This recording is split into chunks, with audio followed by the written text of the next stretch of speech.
नमस्कार, मैं हीराजी शंकर आपका स्वागत करता हूं अपने YouTube चैनल में। और आज हम लेके आए हैं कक्षा 12 राजनीति विज्ञान। देखिए, आज की क्लास न केवल 12वीं क्लास के विद्यार्थियों के लिए उपयोगी है, वरन उन सभी विद्यार्थियों के लिए उपयोगी है जो राजनीति विज्ञान में रुचि रखते हैं।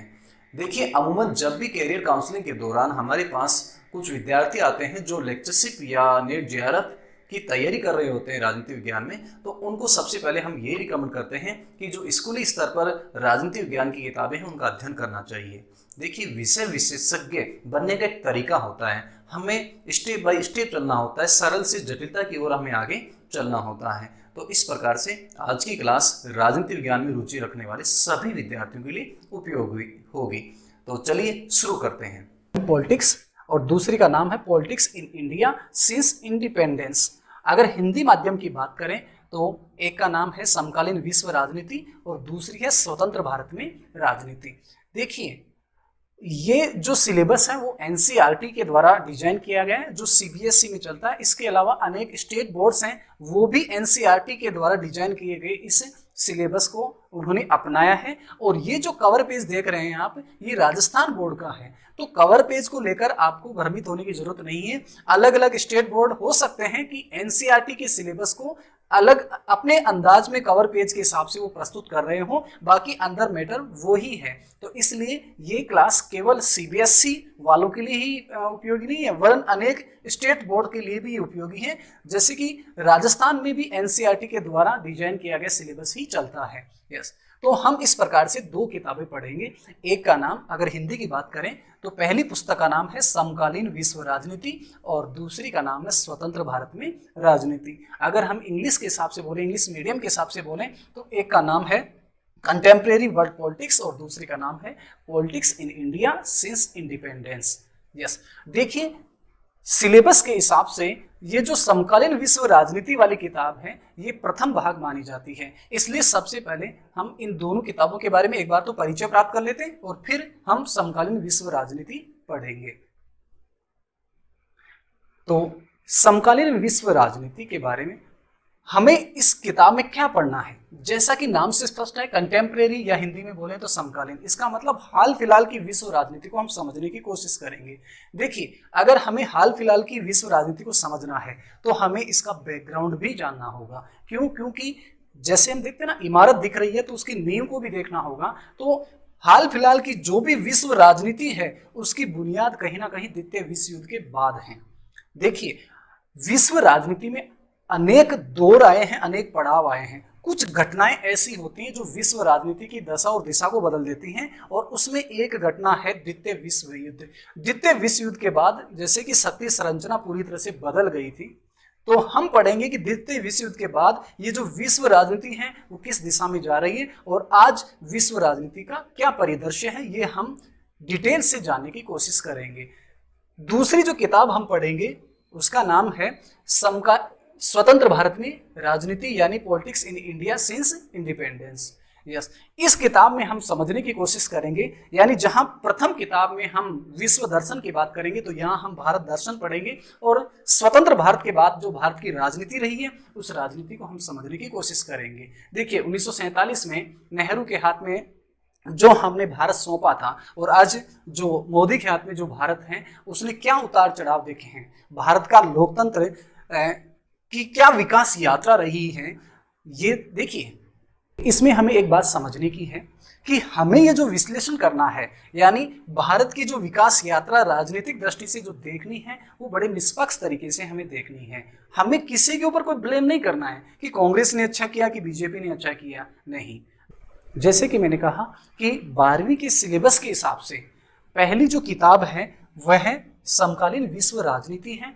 तो अब हम विश्व दर्शन पे निकलेंगे। सबसे पहले तो आप सब लोगों से यही अनुरोध है कि आप भी उन्नी मुन्नी की तरह अपनी कुर्सी पेटी को बांध लीजिए, अपनी सीट बेल्ट को बांध लीजिए और बिना वीजा और बिना पासपोर्ट के हम विश्व का दर्शन करेंगे।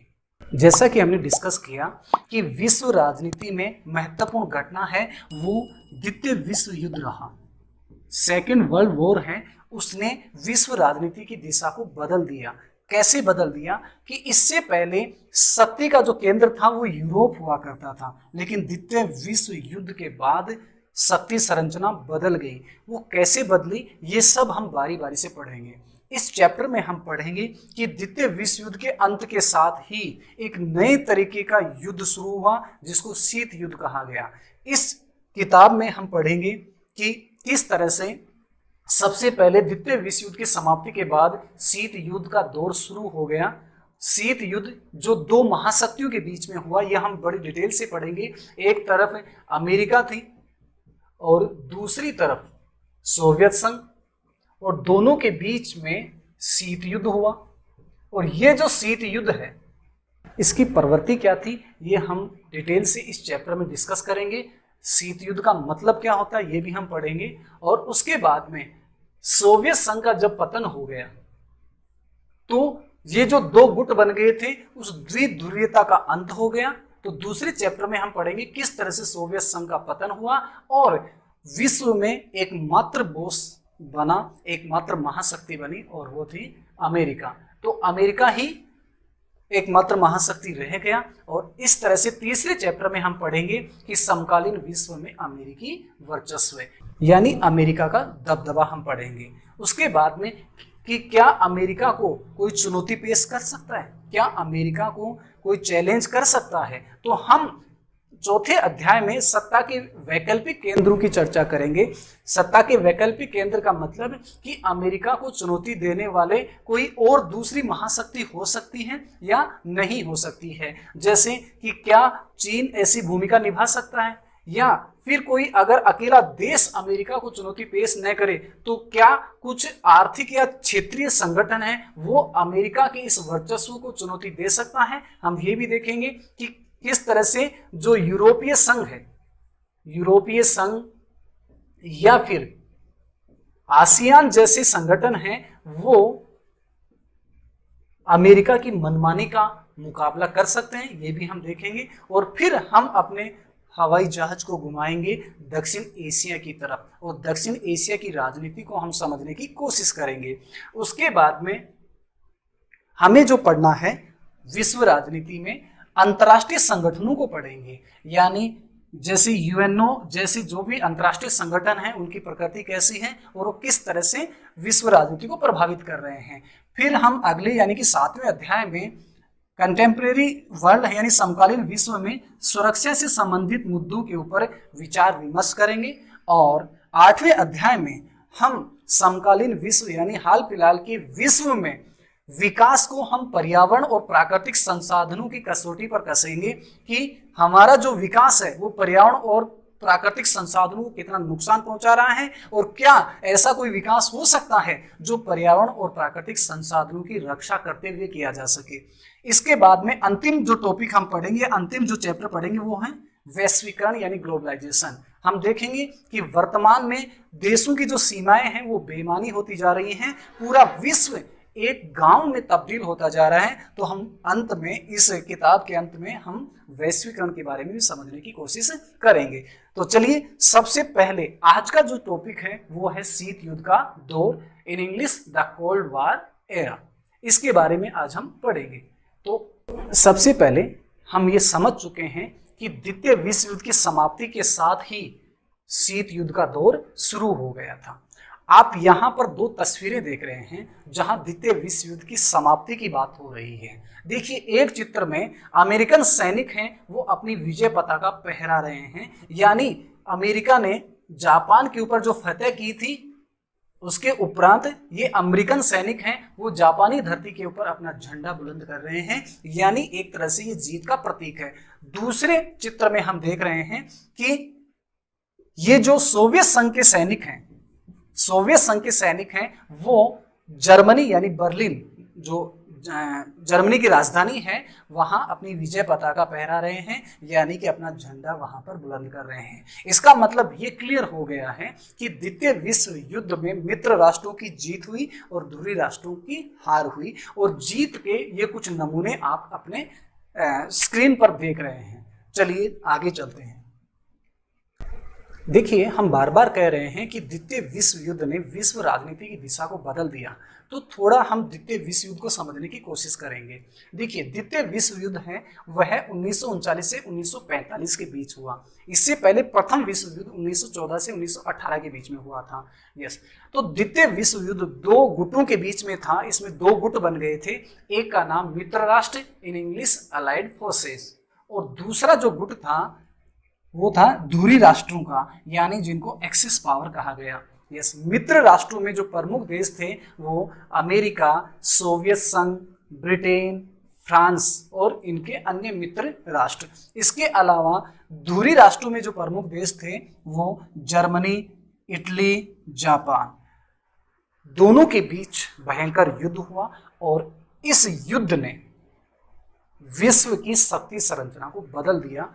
कैसे बदल दिया कि पहले शक्ति का जो केंद्र हुआ करता था वो यूरोप हुआ करता था, यानी जितने भी महाशक्तियां होती थी वो यूरोप की होती थी, और ये यूरोप की महाशक्तियां ही विश्व के विभिन्न भागों में राज कर रही थी, यानी यही औपनिवेशिक और साम्राज्यवादी ताकतें थी। इस युद्ध में, या यूं कहें कि दोनों ही युद्धों में अमेरिका को बहुत बड़ा बेनिफिट हुआ।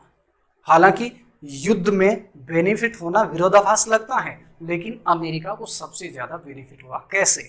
क्योंकि चाहे प्रथम विश्व युद्ध हो या द्वितीय विश्व युद्ध हो, दोनों विश्व युद्ध यूरोप की धरती पे लड़े गए, यानी युद्ध का अखाड़ा यूरोप रहा। इसका मतलब सबसे ज्यादा नुकसान युद्ध क्षेत्र में ही होना है, यानी यूरोप को ही सबसे ज्यादा नुकसान होना है। तो अमेरिका ने दो विश्व युद्ध लड़े, और दोनों ही विश्व युद्ध अमेरिका की धरती पर नहीं लड़े गए, यूरोप की धरती पर ज्यादा लड़े गए, इसलिए अमेरिका को उतना नुकसान नहीं हुआ। दूसरा, दोनों ही विश्व युद्ध, चाहे वो प्रथम हो या द्वितीय, दोनों में ही अमेरिका विजेता गुट में था, यानी अमेरिका उस गुट में था जिसने जीता है युद्ध। तो इसका मतलब ये हुआ कि जो युद्ध में जीतता है वो अपना जो खर्चा है, अपना हर्जाना है, वो हारे हुए देश से वसूलता है। तो अमेरिका ने इन दोनों विश्व युद्धों में जितना खोया उससे ज्यादा इसने पाया है। और बाकी जो यूरोपियन पावर्स हैं, जो यूरोप की महाशक्तियां हैं, अब वो इतनी महाशक्ति नहीं रही। देखिए, जर्मनी हार गई, अब वो कोई महाशक्ति नहीं है। इटली हार गई है, जापान जो एशियाई देश है वो भी हार गया, ये तो महाशक्ति रही नहीं। अब मैंने कहा कि दोनों विश्व युद्ध यूरोप की धरती पे लड़े गए, तो यूरोप की और कोई महाशक्ति अब रही नहीं, न तो ब्रिटेन अब महाशक्ति रही, और इसीलिए इन सब देशों ने, न फ्रांस महाशक्ति रही, और इसीलिए इन सब देशों ने अपने अपने उपनिवेश भी छोड़ दिए। तो इस प्रकार से अब हम देख रहे हैं विश्व पटल पर दो महाशक्तियां उभर कर आई हैं, एक है अमेरिका और दूसरी है सोवियत संघ। और द्वितीय विश्व युद्ध में दोनों ही महाशक्तियां एक ही गुट में थी, यानी दोनों ही मित्र राष्ट्रों में शामिल थी। उसके बाद दोनों महाशक्तियों के बीच में संघर्ष शुरू हो गया। दोनों महाशक्तियों के बीच ये जो तनावपूर्ण संबंध रहे हैं आगामी कई सालों तक, उसको हम शीत युद्ध का दौर कहते हैं। तो सवाल ये उठता है कि द्वितीय विश्व युद्ध में दो देश एक साथ लड़े, मित्र बन के लड़े, वो आगे चलकर एक दूसरे के दुश्मन क्यों हो गए? क्या कारण है कि अमेरिका और सोवियत संघ के बीच ही तनाव पैदा हो गया? यस, इसका एक कारण तो हम देखते हैं कि 1917 में रूस में क्रांति हुई। अब रूस में जो क्रांति हुई थी उसको हमने कहा, उसके बाद में रूस में साम्यवादी शासन की स्थापना हुई। तो रूस जो आगे चलकर 1922 में सोवियत संघ का जिसने रूप ले लिया, तो सोवियत संघ में जो शासन प्रणाली और जो शासन व्यवस्था थी उसका नाम साम्यवाद। अमेरिका में जो शासन प्रणाली या अमेरिका की जो विचारधारा रही है वह है उदार लोकतंत्र। उदार लोकतंत्र, पूंजीवाद। तो इस प्रकार से हम देखते हैं कि अमेरिका और सोवियत संघ दोनों की ही विचारधाराएं हैं वो अलग अलग हैं। जहां अमेरिका है वह उदार लोकतंत्र या पूंजीवाद का समर्थन करता है, वहीं सोवियत संघ में साम्यवाद की स्थापना हो गई। तो दोनों के बीच में ये जो टकराव है वो विचारों का टकराव, विचारधारा और शासन प्रणालियों का टकराव है। देखिए, उदार लोकतंत्र पूंजीवाद का मतलब क्या होता है, साम्यवाद का क्या मतलब होता है, शॉर्ट में हम समझेंगे। देखिए, साम्यवाद एक ऐसी शासन प्रणाली है जो समानता पर बल देती है, जो समानता पर बल देती है, जबकि उदार लोकतंत्र या पूंजीवादी राज्य में सबसे ज्यादा जो बल दिया जाता है वह है स्वतंत्रता पर बल दिया जाता है, स्वतंत्रता। तो इस प्रकार अमेरिका है उदार लोकतंत्र पूंजीवाद का समर्थक है, जबकि सोवियत संघ है वह है साम्यवाद का समर्थक। अगर इसको सरल शब्दों में समझें तो साम्यवाद एक ऐसी शासन प्रणाली है जो समानता पर बल देती है। समानता पर कैसे, कि जैसे मान लीजिए एक परिवार में 10 व्यक्ति हैं, कोई कम कमाता है, कोई ज्यादा कमाता है। जैसे मान लीजिए कोई 5,000 रुपये पर डे कमाता है तो कोई 500 रुपये कमाता है, कोई 5 रुपये कोई कमाता भी नहीं है। तो ऐसा परिवार, 10 व्यक्तियों का ऐसा परिवार क्या करता है कि शाम को जब इकट्ठे होते हैं तो जिसने जितना भी कमाया है वो सब एक जगह इकट्ठा कर लो और उसके बाद में सब पैसों को मिला दीजिए और पूरे 10 व्यक्तियों की बराबर आवश्यकताओं की पूर्ति की जाएगी। इसका मतलब कोई कितना भी कमाए लेकिन मिलेगा सभी को बराबर। तो इस प्रकार से ऐसी जो शासन प्रणाली है वो साम्यवादी शासन प्रणाली है। यस, उदार लोकतंत्र या पूंजीवाद में क्या होता है कि निजी स्वतंत्रता पर ज्यादा बल दिया जाता है। प्रत्येक व्यक्ति, जैसे मान लीजिए 10 व्यक्तियों का परिवार है तो इसमें जो व्यक्ति ज्यादा कमा रहा है वो ज्यादा खर्च करेगा, जो कम कमा रहा है वो कम खर्च करेगा, यानी प्रत्येक का हिस्सा उसी को मिलेगा। इसमें समानता पर इतना बल नहीं दिया जाता, यहाँ स्वतंत्रता पर ज्यादा बल दिया जाता है। तो इस प्रकार से अमेरिका यानी संयुक्त राज्य America, United state of America, दूसरा यूएसएसआर है जिसको हम शॉर्ट में सोवियत संघ बोलते हैं। यूएसएसआर का मतलब यूनियन सोवियत सोशलिस्ट रिपब्लिक, यानी संयुक्त सोवियत समाजवादी गणराज्य, शॉर्ट में हम बोल रहे हैं सोवियत संघ। तो इन दोनों में दुश्मनी का या तनाव का सबसे बड़ा कारण तो इनकी विचारधारा था। यस, देखिए सवाल ये उठता है कि जब विचारधारा का ही टकराव था तो ये टकराव 1945 से पहले क्यों नहीं आया? क्यों? क्योंकि सोवियत संघ की स्थापना 1922 में हो गई थी और साम्यवादी क्रांति या रूसी क्रांति 1917 में हुई थी। तो उस समय तक 1917 से 1945 तक शासन प्रणाली में कोई परिवर्तन नहीं था, यानी सोवियत संघ साम्यवाद था, साम्यवादी शासन प्रणाली चला रहा था और अमेरिका में उदार लोकतंत्र था।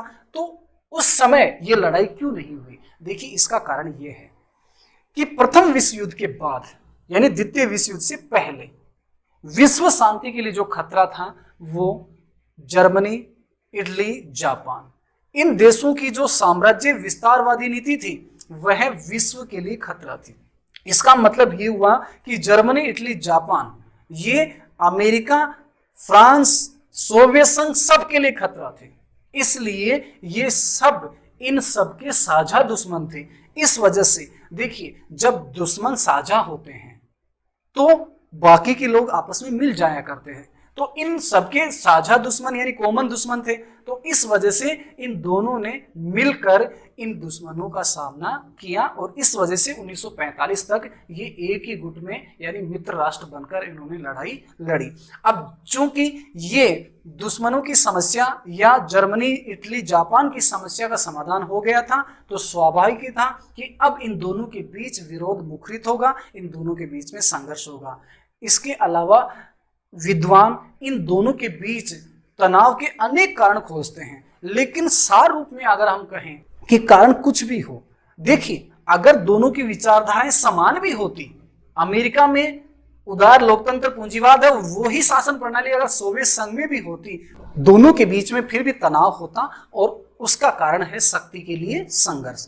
देखिए, एक कहावत है कि एक म्यान में दो तलवार नहीं रह सकते और हमने देखा कि द्वितीय विश्व युद्ध के बाद विश्व में दो महाशक्ति बनकर उभरी। तो सीधी सी बात है, दोनों में बोस बनने की होड़ तो होनी थी।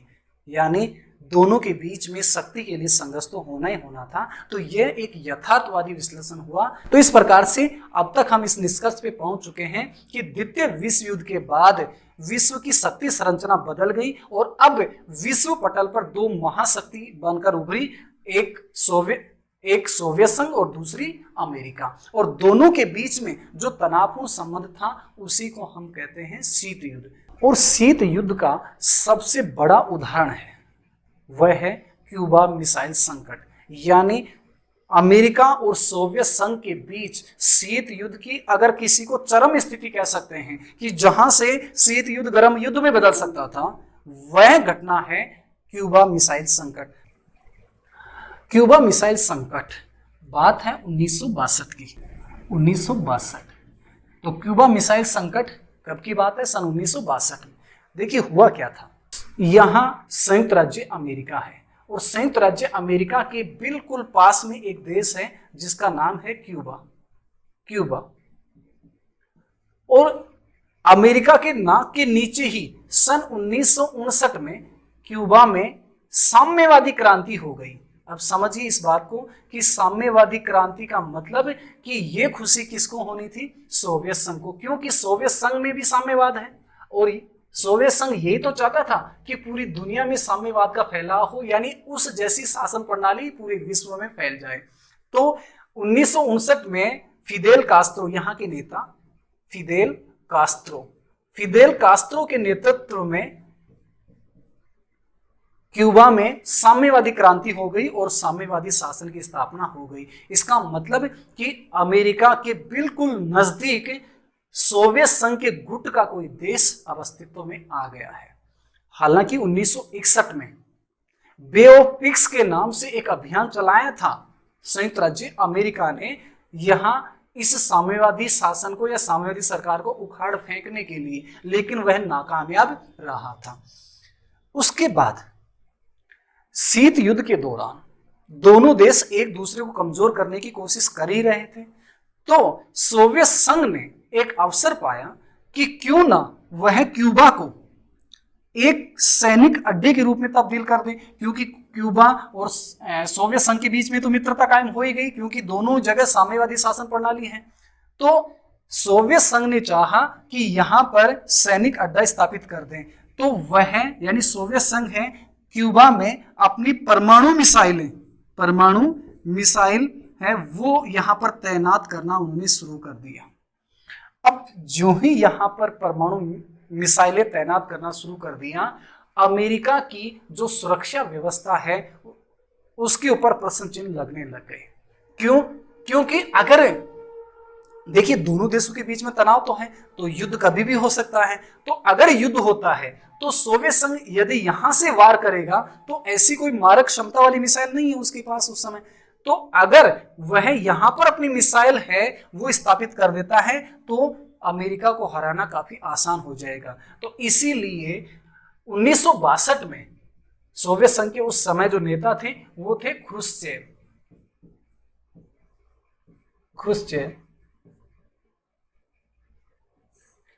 तो ख्रुश्चेव ने निर्णय लिया कि क्यों ना क्यूबा में परमाणु मिसाइलें वो तैनात कर दी जाए।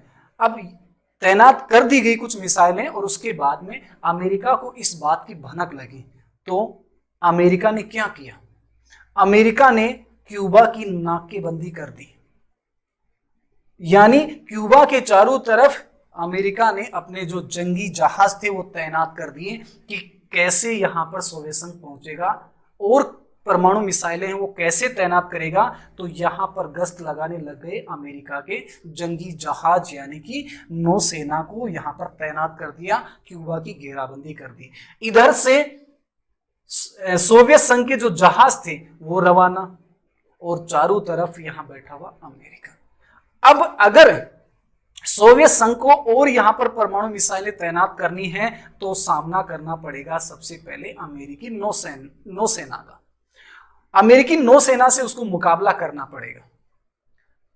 इसका मतलब अब युद्ध होगा और ये युद्ध बड़ा भयंकर हो सकता है। भयंकर क्यों हो सकता है? क्योंकि आपने पढ़ा है कि परमाणु बम का आविष्कार तो बहुत पहले हो गया था। अमेरिका ने तो 1945 में इनका इस्तेमाल भी कर लिया था जापान के ऊपर, और सोवियत संघ ने 1949 में परमाणु बम बना लिए थे। तो दोनों देशों के बीच युद्ध का मतलब क्या हुआ कि अब परमाणु युद्ध होगा, और परमाणु युद्ध में दोनों देशों को नुकसान होगा ऐसा नहीं है। क्यों? क्योंकि पूरी धरती को नुकसान होने वाला था। दोनों के पास इतने परमाणु बम थे कि पूरी धरती को नष्ट किया जा सकता था। तो इस प्रकार से पूरे विश्व में एक अशांति का माहौल छा गया, एक भय आतंक का माहौल छा गया कि अब ये पूरी धरती है, ये मानव जाति है, वो खतरे में है। ऐन वक्त के ऊपर क्रुश्चेव ने अपना निर्णय बदला और उन्होंने अपने जो जहाज और भेजे जा रहे थे उनका रुख मोड़ दिया, वापस बुला लिया। उस समय अमेरिका के राष्ट्रपति थे कैनेडी। तो कैनेडी ने इस निर्णय का स्वागत किया कि आपने इनको वापस मोड़ लिया है, और इस निर्णय को एक महान नेता का निर्णय करार दिया, यानी कहा कि इस निर्णय ने एक तरह से मानव जाति को बचा लिया। तो इस प्रकार से ये क्यूबा संकट है, ये इन दोनों महाशक्तियों के बीच जो तनावपूर्ण संबंध रहा है, जिसको हम शीत युद्ध का नाम देते हैं, इसका चरम बिंदु है, यानी संभावना थी यहां पर युद्ध होने की। तो इस प्रकार से ये क्यूबा मिसाइल संकट रहा है। अब हम समझेंगे कि ये शीत युद्ध है क्या। बार बार हम शीत युद्ध जैसे शब्द का प्रयोग कर रहे हैं, तो शीत युद्ध क्या है? पहली बार जब हम शीत युद्ध शब्द का नाम सुनते हैं तो लगता है कि कहीं ऐसा तो नहीं है कि ये बर्फ के गोलों से लड़ा जाने वाला कोई युद्ध है। देखिए, ऐसा नहीं है। यहां शीत युद्ध का मतलब है द्वितीय विश्व युद्ध के बाद अमेरिका और दूसरा गुट कौन सा? सोवियत संघ। अमेरिका और सोवियत संघ के बीच जो तनावपूर्ण संबंध थे, देखिए तनावपूर्ण संबंध का मतलब प्यार प्रेम नहीं था, लड़ाई झगड़े का वातावरण था कि कभी भी लड़ाई हो सकती है, इतनी दुश्मनी हो गई थी। तो ऐसे संबंधों को हम क्या कहेंगे? तनावपूर्ण, टेंशन वाले जो संबंध थे। इनके बीच जो संबंध बिगड़े हुए थे, उन संबंधों को हम कहते हैं शीत युद्ध। तो शीत युद्ध की कोई परिभाषा पूछे तो शीत युद्ध की परिभाषा में क्या लिखेंगे आप कि द्वितीय विश्व युद्ध के बाद अमेरिका और दूसरी तरफ सोवियत संघ, इन दोनों के बीच में जो संबंध, और वो भी कैसे? तनावपूर्ण संबंध, यानी दुश्मनी वाले जो संबंध थे, उन संबंधों को हम क्या कहते हैं? शीत युद्ध। देखिए, शीत युद्ध को और समझते हैं। यह कोई वास्तविक युद्ध नहीं था, अपितु युद्ध का वातावरण था। यह वास्तविक युद्ध नहीं था, ये युद्ध का एक वातावरण था, यानी लोगों को या पूरी दुनिया को ऐसा लग रहा था कि कभी भी युद्ध हो सकता है। युद्ध हुआ नहीं, दोनों ने कभी आमने सामने लड़ाई नहीं लड़ी, लेकिन ऐसी संभावनाएं हमेशा जिंदा रही। और इसीलिए जवाहरलाल नेहरू ने शीत युद्ध के इस माहौल को एक नाम दिया था कि यह एक निलंबित मृत्युदंड के समान है। निलंबित मृत्युदंड। निलंबित मृत्युदंड का मतलब क्या हुआ कि जैसे मान लो किसी को फांसी की सजा सुना दी, लेकिन फांसी की तारीख उसको नहीं बताएगी, तो वो व्यक्ति जिस माहौल में रहेगा उस माहौल की तुलना शीत युद्ध से की गई है, क्योंकि वो व्यक्ति भी ये सोच रहा है कि कभी भी हम मर सकते हैं। तो ठीक उसी तरह से दुनिया भी ये सोच रही थी कभी भी लड़ाई हो सकती है। तो इस प्रकार से दूसरे बिंदु में हमने पढ़ा कि यह वास्तविक युद्ध नहीं था, अपितु युद्ध का एक वातावरण था। तीसरी बात हम पढ़ेंगे, यह एक वैचारिक युद्ध था, यानी विचारधारा का युद्ध था। हमने पढ़ा कि अमेरिका जहां उदार लोकतंत्र का समर्थक था। देखिए, आगामी क्लास में इन सभी शब्दावलियों को हम और अधिक क्लियर कर लेंगे। अभी तो ये समझिए कि ये एक ऐसी विचारधारा है जो स्वतंत्रता पर अधिक बल देती है, निजी स्वतंत्रता पर अधिक बल देती है। और सोवियत संघ जिसमें शासन प्रणाली और विचारधारा कौन सी थी? साम्यवादी। तो साम्यवादी शासन प्रणाली सोवियत संघ की थी, इसलिए दोनों की विचारधाराएं अलग अलग थी। और जहां कहीं भी मौका मिलता अमेरिका क्या करता? साम्यवाद की बुराई करता कि साम्यवाद एक गलत विचारधारा है, और सोवियत संघ को जहां कहीं भी मंच मिलता तो वह अमेरिका की इस विचारधारा और शासन प्रणाली की बुराई करता रहता था। तो इस प्रकार से यह एक वैचारिक युद्ध था। तीसरा जो बिंदु है इसमें हम पढ़ रहे हैं कि दोनों ही महाशक्तियां, ये 3 बिंदु हमने पढ़ लिया कि तनावपूर्ण संबंधों को शीत युद्ध कहते हैं, ये वास्तविक युद्ध नहीं था, ये युद्ध का वातावरण था और ये एक तरह से विचारधाराओं का युद्ध रहा है। यस, चौथा जो बिंदु है कि दोनों ही महाशक्तियां अमेरिका और सोवियत संघ व्यापक प्रचार यानी एक दूसरे के खिलाफ दुष्प्रचार करती रहती थी। जहां कहीं भी कोई भी अंतर्राष्ट्रीय मंच मिला, दूसरे की बुराई शुरू कर दी। देखिए शीत युद्ध ये तो हम अपने दैनिक जीवन में भी देखते रहते हैं। कई लोग एक दूसरे से ऐसे दुश्मनी पाले रहते हैं कि जहां कहीं भी मौका मिले वो सामने वाले की बुराई शुरू कर देते हैं। तो यहाँ देशों को क्या दोष है, ये प्रवृत्ति तो लोगों में भी पाई जाती है। तो इस प्रकार से ये दोनों ही देश एक दूसरे के खिलाफ प्रचार करने लग गए। गुप्तचारी यानी जासूसी करते थे एक दूसरे देशों की। यस, सोवियत संघ कोशिश करता कि क्यों ना अमेरिका में ही साम्यवाद की स्थापना कर दें, अमेरिकी कोशिश करता कि क्यों ना इसके साम्यवादी शासन को ही समाप्त कर दें। ऐसे वो जासूस भेजता रहता था, ये इस तरफ जासूस भेजता रहता था। जैसे कि आप बड़ी क्लासों में पढ़ेंगे एक मेकार्थीवाद के नाम से कि अमेरिका में एक मेकार्थी नाम का एक सीनेटर था, यानी संसद का सदस्य, वहां की कांग्रेस का सदस्य। तो उसके नेतृत्व में एक कार्यक्रम चलाया गया था कि वहां विदेश विभाग, अमेरिका का जो विदेश विभाग था, वहां पर उनको ये अंदेशा हो गया था कि कुछ लोग हैं वो साम्यवादी विचारधारा का समर्थन करते हैं। तो ऐसे व्यक्तियों की धरपकड़ की गई, यानी उनको गिरफ्तार किया गया, उनको जेलों में डाला गया। तो ये सब कुछ कैसे हुआ? कहीं ना कहीं सोवियत संघ के जासूस वहां पर काम कर रहे होंगे और उन्होंने वहां पर साम्यवादी विचारों को फैलाया होगा। तो ये दोनों ही गुट एक दूसरे के खिलाफ जासूसी कर रहे थे। यस, इसके अलावा शीत युद्ध के दौरान क्या कुछ चल रहा था? सैनिक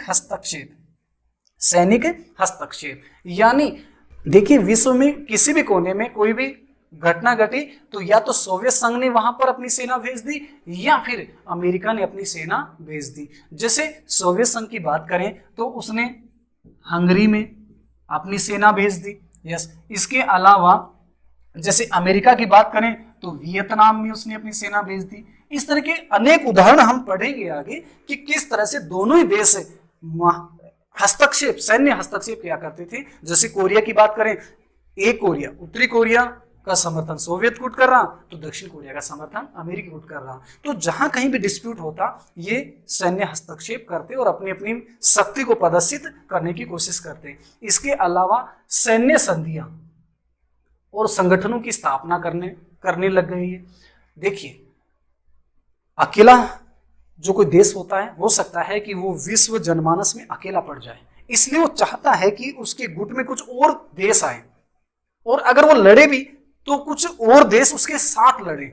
इसलिए ये दोनों ही देश सैनिक गुट बनाने लग गए, यानी ऐसी संधियां करने लग गए जिससे कि वो मिलकर, अगर कभी युद्ध होता है तो मिलकर वो सामना कर सके, मिलकर लड़ सके। हम पढ़ेंगे आगे कि किस तरह से अमेरिका ने नाटो नामक एक सैन्य संगठन की स्थापना कर ली और इसी तरह सोवियत संघ ने वार्सा पैक्ट के नाम से एक सैन्य संगठन की स्थापना कर ली। तो इस प्रकार से दोनों ही गुट हैं वो इस तरह की सैन्य संधियां और संगठनों की स्थापना कर रहे थे और इन सब माध्यम से वो क्या कर रहे थे? एक दूसरे की स्थिति और शक्ति को दुर्बल करने का प्रयास कर रहे थे। तो अगर आपसे कोई शीत युद्ध के बारे में पूछे कि शीत युद्ध क्या है, तो इन 4 बिंदुओं के माध्यम से हम समझा सकते हैं कि द्वितीय विश्व युद्ध के बाद अमेरिका और सोवियत संघ के बीच जो तनावपूर्ण संबंध हैं उनको हम शीत युद्ध के नाम से जानते हैं। और ये कोई वास्तविक युद्ध नहीं था, ये गर्म युद्ध नहीं था, यानी कभी भी अमेरिका ने और सोवियत संघ ने आपस में कोई हथियारों के साथ लड़ाई नहीं लड़ी, लेकिन हम कह सकते हैं कि लड़ाई हुई भी नहीं और बाकी भी नहीं रहा। तो ये एक युद्ध का वातावरण था, वैचारिक युद्ध था, दोनों की अलग अलग विचारधाराएं उसके बारे में हम पढ़ चुके हैं और इन माध्यमों के द्वारा एक दूसरे को कमजोर करने का वो लगातार प्रयास कर रहे थे। तो ये शीत युद्ध था। हमने पढ़ा कि शीत युद्ध की शुरुआत द्वितीय विश्व युद्ध के अंत के साथ हुई, या द्वितीय विश्व युद्ध के बाद जो आगामी दौर आया वो शीत युद्ध का दौर आया। द्वितीय विश्व युद्ध का जो अंत था वो बड़ा दर्दनाक था।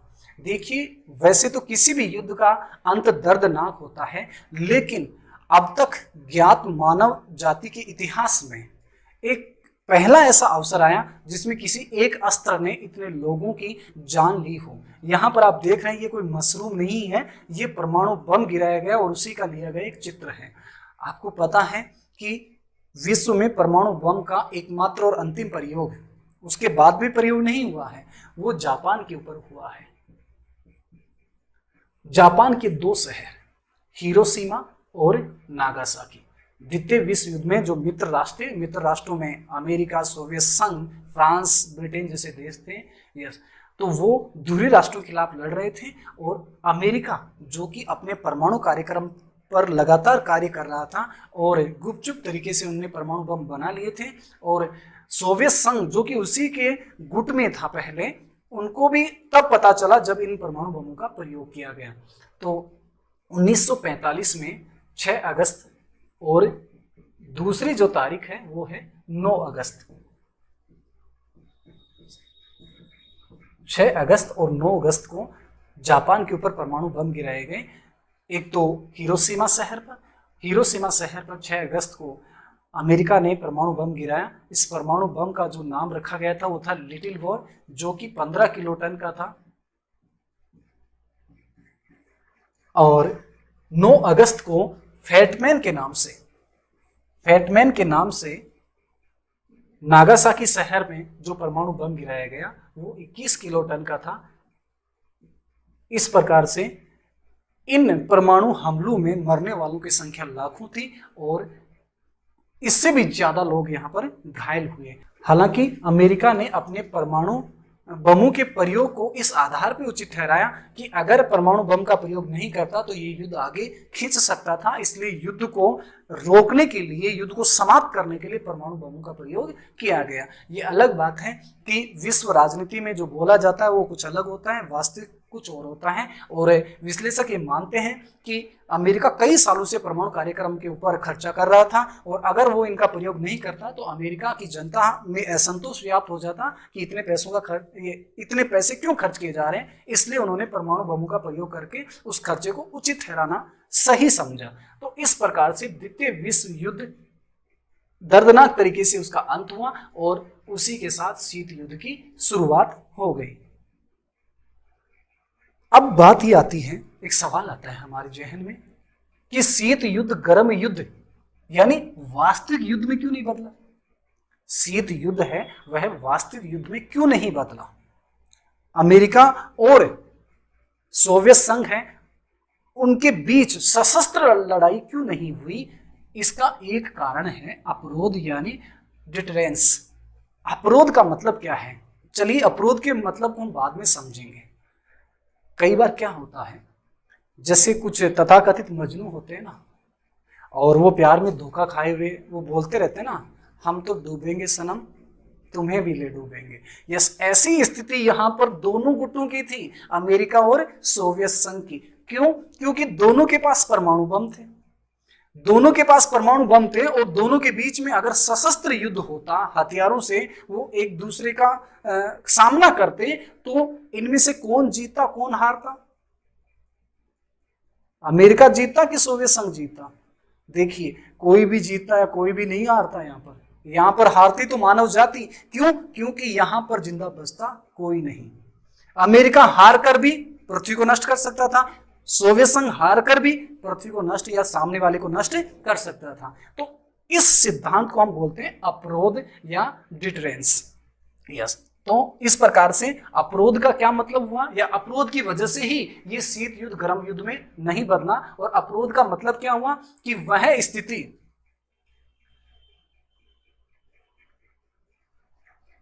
वह स्थिति जिसमें दोनों पक्षों के पास एक दूसरे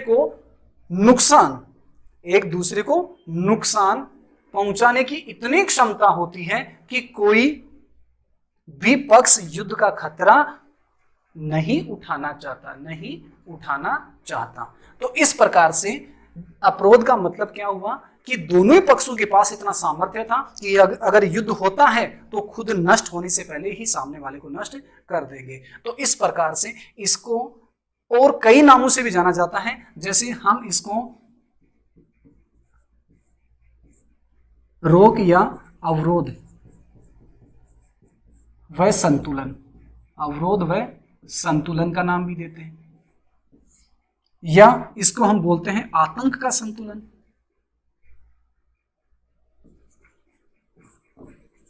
आतंक का संतुलन। देखिए आतंक का संतुलन कैसे हो सकता है? डर का भी कोई संतुलन हो सकता है? हाँ बिल्कुल हो सकता है, क्योंकि दोनों को ही डर था कि युद्ध होता है तो हम सब मारे जाएंगे, इसलिए इस डर की वजह से लड़ाई नहीं हुई, तो इसको कहा गया आतंक का संतुलन। देखिए एक और नाम दिया जाता है MAD, मैड, पागल नहीं। खैर था तो ये पागलपन ही, क्योंकि दोनों के बीच में हथियारों की होड़ छिड़ गई थी और दोनों एक से बढ़कर खतरनाक हथियार इजाद कर रहे थे, बना रहे थे। यहां मैड का मतलब होता है म्यूचुअली अश्योर्ड डिस्ट्रैक्शन, यानी मैड। इसका मतलब होता है पारस्परिक सुनिश्चित विनाश। अगर युद्ध होता तो पारस्परिक यानी दोनों का सुनिश्चित विनाश था, इसलिए इस मैड ने भी वास्तविक युद्ध नहीं होने दिया।